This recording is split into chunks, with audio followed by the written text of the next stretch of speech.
MG സർവകലാശാലയിലെ environmental science associate professor നിയമനം വിവാദത്തിൽ യോഗ്യതയില്ലാത്ത വ്യക്തിയെ നിയമിച്ചുവെന്നാണ് ആരോപണം. നിയമനം നടത്താൻ അപേക്ഷ ക്ഷണിച്ചുകൊണ്ടുള്ള നോട്ടിഫിക്കേഷൻ തിരുത്തിയെന്നാണ് പരാതി. ടോബി ജോൺസൺ വിവരങ്ങളുമായി. ടോബി, ആരാണ് ഇത്ര വലിയ ക്രമക്കേട് കാണിച്ചത് എന്ന് വ്യക്തമായിട്ടുണ്ടോ? ആർക്കെങ്കിലും വേണ്ടി തിരുത്തൽ വരുത്തി എന്നതാണോ നമുക്ക് മനസ്സിലാക്കാൻ കഴിഞ്ഞത്? എന്താണ്?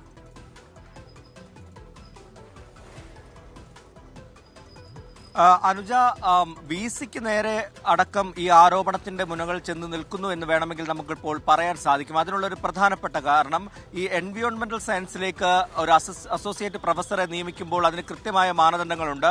അതിലേറ്റവും പ്രധാനപ്പെട്ടത് ഈ എൻവയോൺമെന്റൽ സയൻസിൽ അധ്യാപന ജോലിയിൽ ഒരു 8 വർഷത്തെ പരിചയം, അസിസ്റ്റന്റ് പ്രൊഫസറായി ജോലി ചെയ്ത പരിചയം, ഒപ്പം തന്നെ ഈ എൻവയോൺമെന്റൽ സയൻസുമായി ബന്ധപ്പെട്ട ഡിഗ്രികൾ, PG-കൾ, അങ്ങനെ റിസർച്ച് തുടങ്ങിയ കാര്യങ്ങളിലുള്ള ആ ഒരു മികവ്, ഇതെല്ലാമാണ് പരിശോധിക്കുന്നത്. എന്നാൽ ഈ ഒരു നോട്ടിഫിക്കേഷൻ, ആദ്യത്തെ നോട്ടിഫിക്കേഷൻ ഇറങ്ങിയതിന് തൊട്ടു പിന്നാലെ രണ്ടാമത് തിരുത്തൽ വരുത്തിയ മറ്റൊരു നോട്ടിഫിക്കേഷൻ കൂടി ഇറക്കുന്നു. അതിൽ എൻവയോൺമെന്റൽ സയൻസ് മാത്രമല്ല ലൈഫ് സയൻസ് കൂടി ഉൾപ്പെടുത്തുന്നു. അങ്ങനെ ലൈഫ് സയൻസിൽ പ്രാവീണ്യം നേടിയവർക്കും കൂടി ഇതിന് അപേക്ഷിക്കാമെന്നുള്ളൊരു ഒരു യോഗ്യത കൊണ്ടുവരികയാണ്.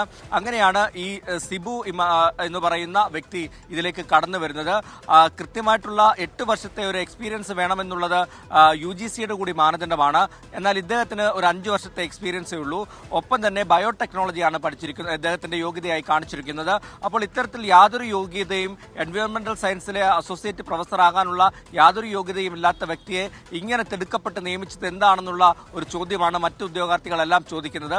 മതിയായ യോഗ്യതയുള്ള ഉദ്യോഗാർത്ഥികൾ ഉള്ളപ്പോഴാണ് ഇന്റർവ്യൂ അടക്കം നടത്തി ഇത്തരത്തിലുള്ളൊരു നിയമനം നടത്തിയിരിക്കുന്നത്. ഇതിനെതിരെ എൻവയോൺമെന്റൽ science post graduate association, students association ചാൻസലർക്ക് ഒരു പരാതി കൂടി ഇപ്പോൾ നൽകിയിട്ടുണ്ട്. അതിൽ വിശദമായിട്ടുള്ള അന്വേഷണം വരുമെന്ന് തന്നെയാണ് പ്രതീക്ഷിക്കുന്നത്. സർവകലാശാലയുടെ ഭാഗത്തുനിന്ന് വിശദീകരണം വല്ലതുമുണ്ടോ? നമ്മളത് തേടിയോ ടോബി?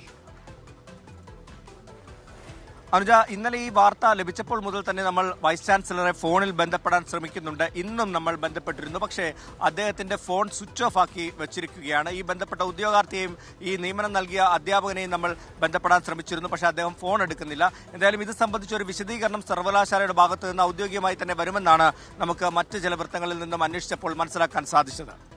MG സർവകലാശാലയിൽ എൻവയറൺമെന്റൽ സയൻസ് അസോസിയേറ്റ് പ്രൊഫസർ നിയമനമാണ് ഇപ്പോൾ വിവാദത്തിലായിട്ടുള്ളത്. യോഗ്യതയില്ലാത്ത വ്യക്തിയെ നിയമിച്ചു എന്നതാണ് ആരോപണം. ബയോടെക്നോളജിയിൽ യോഗ്യതയുള്ളയാളെ നിയമിക്കുന്നു. എന്നാൽ യഥാർത്ഥത്തിൽ ഈ വിഷയത്തിൽ യോഗ്യതയുള്ളവരുണ്ടായിട്ടും എന്തുകൊണ്ട് ആ തരത്തിലേക്ക് നിയമനം നടത്തുന്നില്ല? നോട്ടിഫിക്കേഷനിൽ തിരുത്തൽ വരുത്തി എന്നതുൾപ്പെടെയുള്ള പരാതികൾ ഉയർന്നിട്ടുണ്ട്.